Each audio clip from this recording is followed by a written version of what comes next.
안식 오늘 기독교 정통 교리는 인간에 대한 하나님의 언약이라는 주제로 살펴보고자 합니다.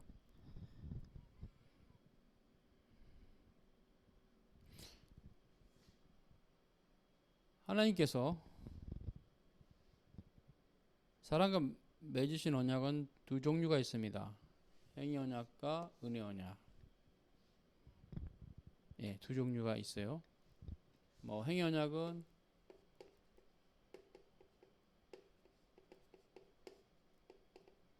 무음한 상태에서 순종, 율법에 대한. 은혜 언약은 이제 아니죠. 은혜 언약은 그렇진 않고요. 언약의 방식은 일방 언약입니다. 디아세케라 하는데 쌍방 언약과 좀 구별이 돼요.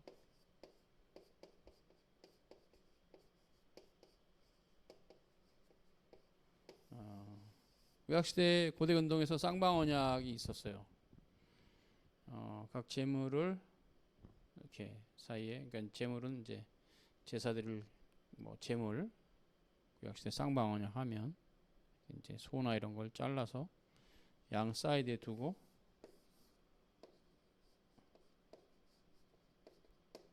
언약의 두 당사자가 제물 사이를 지나가면서 너하고 나하고 이 제물이 증거가 되고 너 나중에 이 언약을 어기는 자는 이렇게 될 것이다. 이렇게 이제 쌍방 언약입니다. 그거는 일방 언약은 그렇지 않아요. 언약의 두 당사자가 지나가는 형태가 아니라 제물 사이 하나님만이 홀로 지나가는 형태죠. 언약의 방식은 일방 언약입니다. 그러니까 피조물과 피조물, 사람과 사람 관계에서는 쌍방 언약이 성립되지만 높으신 하나님께서 사람과 쌍방 언약을 하는 형태가 아니죠. 그래서 이건 모두 다 일방 언약입니다. 자, 하나님의 언약에 대한 의미는 상당히 성경 전반에 걸쳐 있기 때문에 어느 한 본문만 봐서는 알 수가 없는 부분이 있는데요. 물론 이것은 교리죠.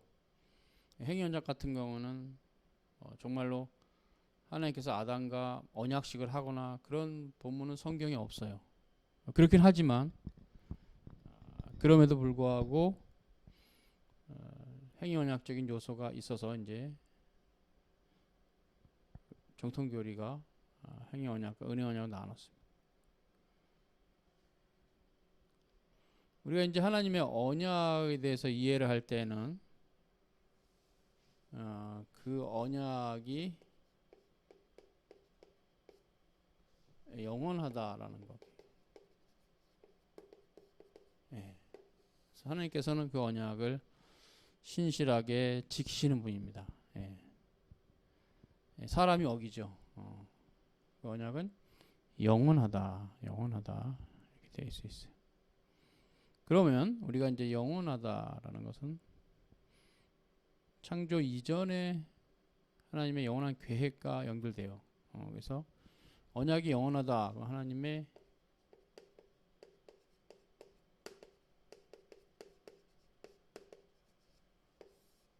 영원한 계획. 이것을 우리는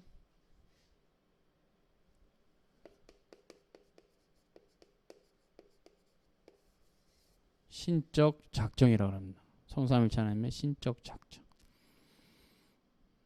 그러면 성삼일체 하나님의 신적 작정 가운데 계획하신 영원한 언약은 뭐냐? 은혜 언약입니다. 은혜.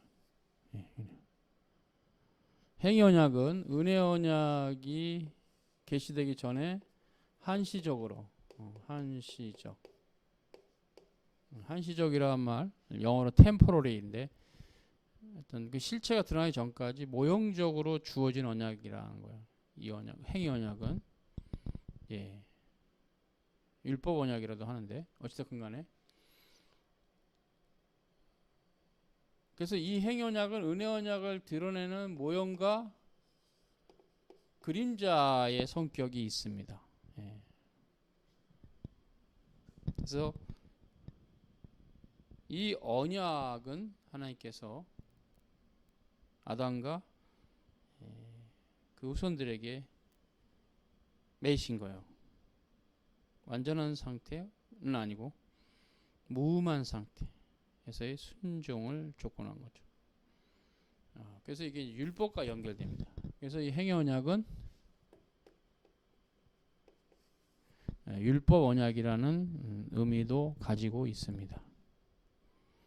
그러니까 즉 하나님의 법, 율법이죠. 그 율법을 지킴으로 구원을 받는 영생에 이르는 언약이에요.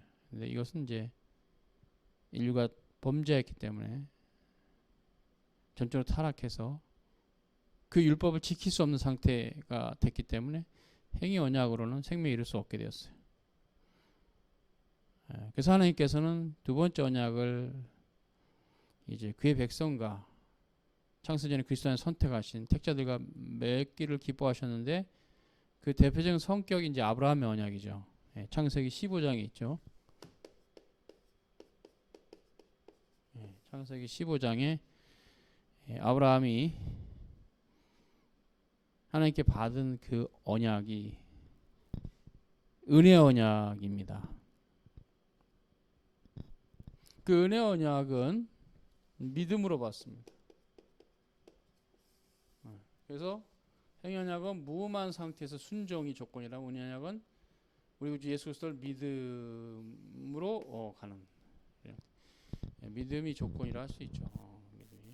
믿음이 조건이라 할 수 있어요. 어쨌든 예수 그리스도를 믿음으로 구원을 받습니다.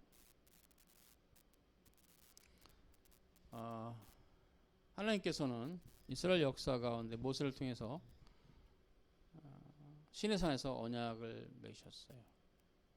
아브라함이 은혜 언약을 맺었음에도 불구하고 또 시내산에서 율법 언약 혹은 은혜 언약의 보조 언약이라 할 수 있는 시내산 언약을 하나님께서 맺으셨어요. 그러니까 그 성격이 상당히 행위 언약적 성격이 있죠. 너희가 이 율법을 다 지켜라. 그리하면 복을 받을 것이다. 이런 형태의 언약이었는데 지킬 수가 없죠. 그래서 이스라엘이 타락했고 이스라엘 백성들이 이제 하나님에게서 징계를 받아서 나라를 잃어버리고 다시 돌아온 이런 일도 있게 되었던 겁니다.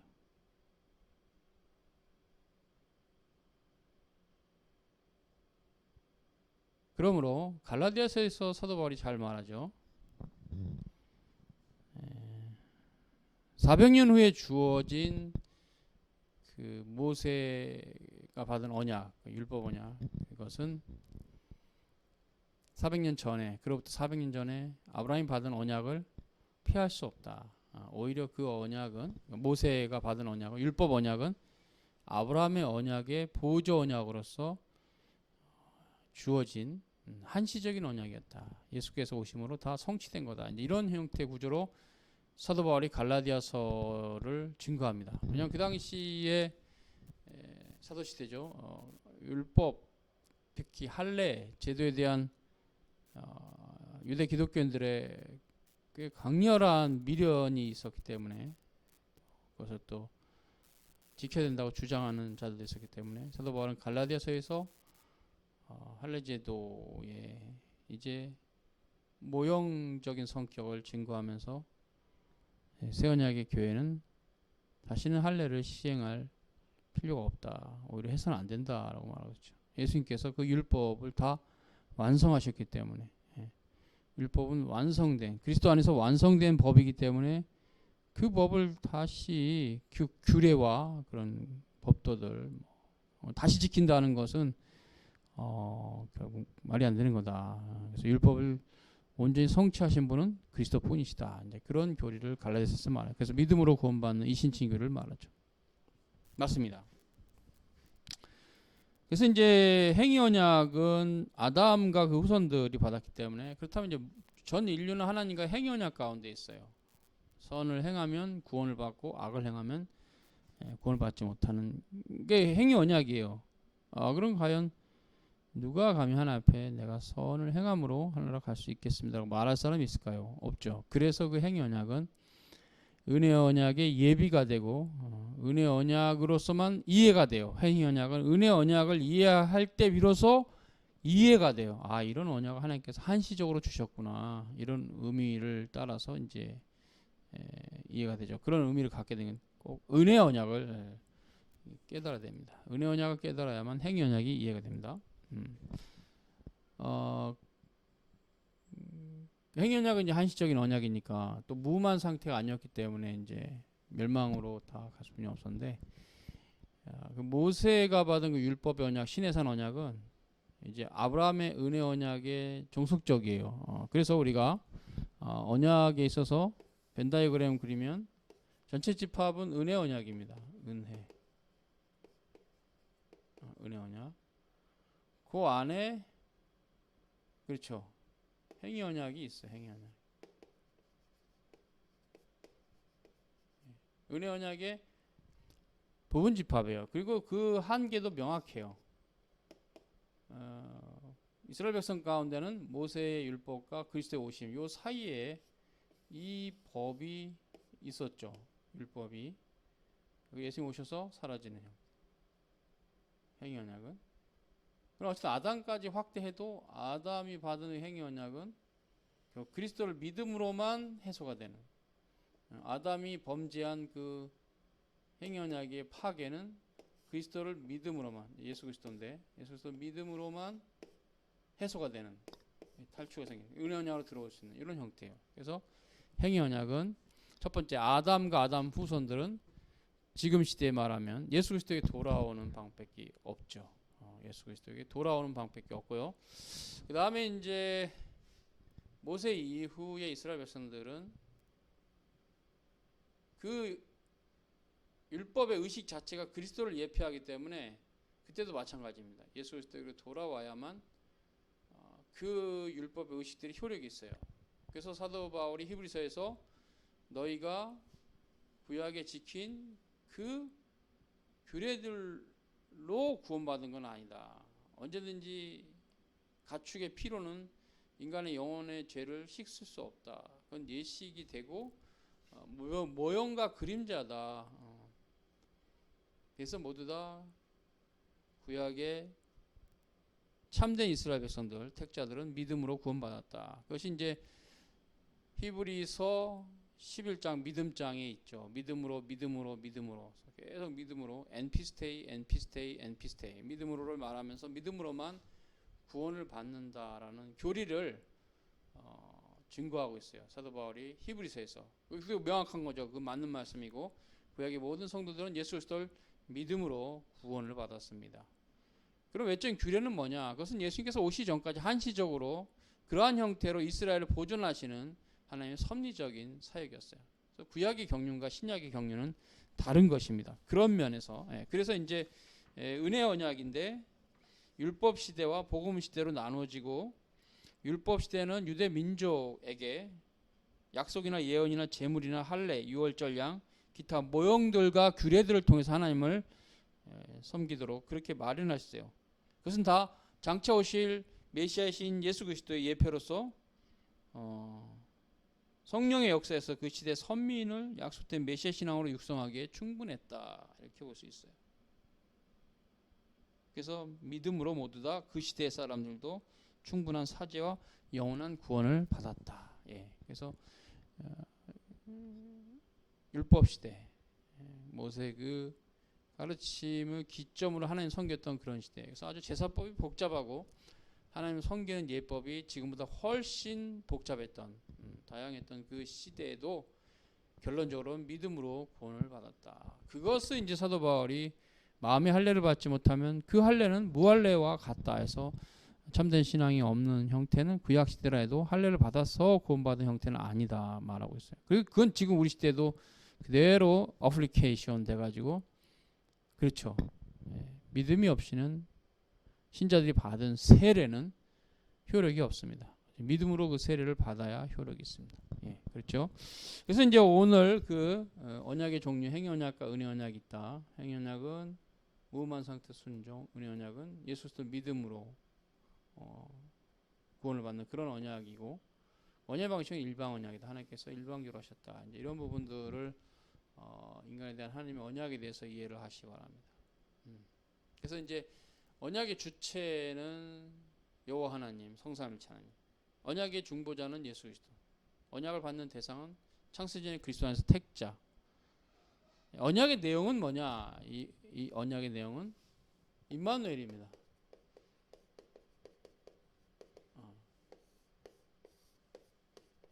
이것은 하나님이 우리와 함께 하신 이 교리가 임마누엘의 핵심적인, 즉 은혜 언약의 핵심적인 교리예요. 예수 그리스도를 믿음으로 구원받은 모든 성도들, 우리는 하나님의 백성이고 또 하나님의 집이며 하나님의 몸된 교회 지체고 다시 또 하나님이 함께 하시는 그런 자들이죠. 예. 그래서 이제 구약 시대에 이렇게 여러 레위기의 제사법이 잘 나와 있죠. 레위기 레위기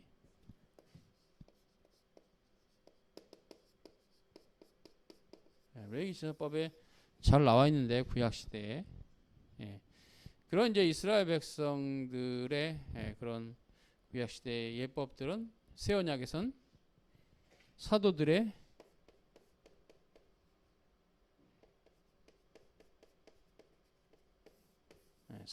규례를 통해서 이제 경륜이 바뀐 겁니다. 그래서 구약의 모든 제사제도 유월절은 지킬 필요가 없고 지켜서도 안 되고 새 언약에서는 이방인들까지 포함해서 모두 다 그렇죠. 설교와 성례 이것을 통해서 하나님 앞에 나가죠.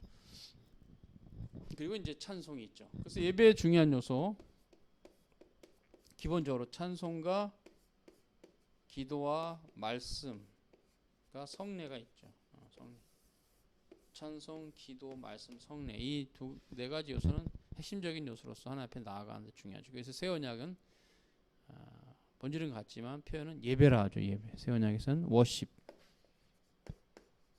구약 시대는 제사. 구약 시대는 제사라 했어요. 이런 차이가 있음에도 불구하고 그렇죠. 본질적으로 하나님 앞에 나아가고 그분의 은혜를 받는 수단으로서 구약은 제사, 신약 시대에는 예배가 있었다는 거. 그래서 옛 시대와 달리 이 규례와 법도들의 수효, 즉 가지수가 적고 심플하고 외관상 화려하지도 않아요. 그것을 족한 겁니다. 시편송을 부르고 기도하고 말씀 듣고 성례에 참여하고 이것으로 예배는 족하고 그것은 안식일, 새 언약의 안식일은 주일날. 이건 예수님 부활하신 날이죠. 그래서 구약의 안식일은 토요일인데 새 언약의 안식일은 일요일입니다. 이것은 하나님께서 섭리 가운데 하루를 어드밴스 앞으로 나가게 하셔서 주일이 된 거죠. 원래는 주말, 위크엔드, 주말이 원래는 안식일이었어요. 구약 시대죠. 예수님 모시고 나서는 주님 부활하신 썬데이, 로스데이, 주일이 곧 새 언약의 안식일이 됐습니다. 이것은 새 언약의 경륜이라고 그래요. 그래서 두 경륜의 모두스는 다르지만 본질은 하나다. 이거 되게 중요합니다. 구약과 신약의 경륜의 차이는 있어요. 경륜의 차이. 그래서 모두스의 차이라 그래요. 라틴어로 방식의 차이죠.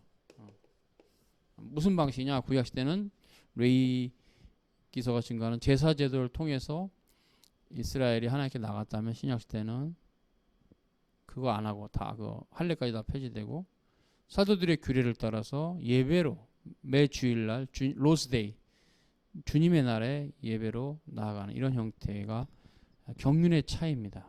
경륜의 차이. 그러나 그 언약은 실질적으로 하나요, 동일하다. 그렇죠?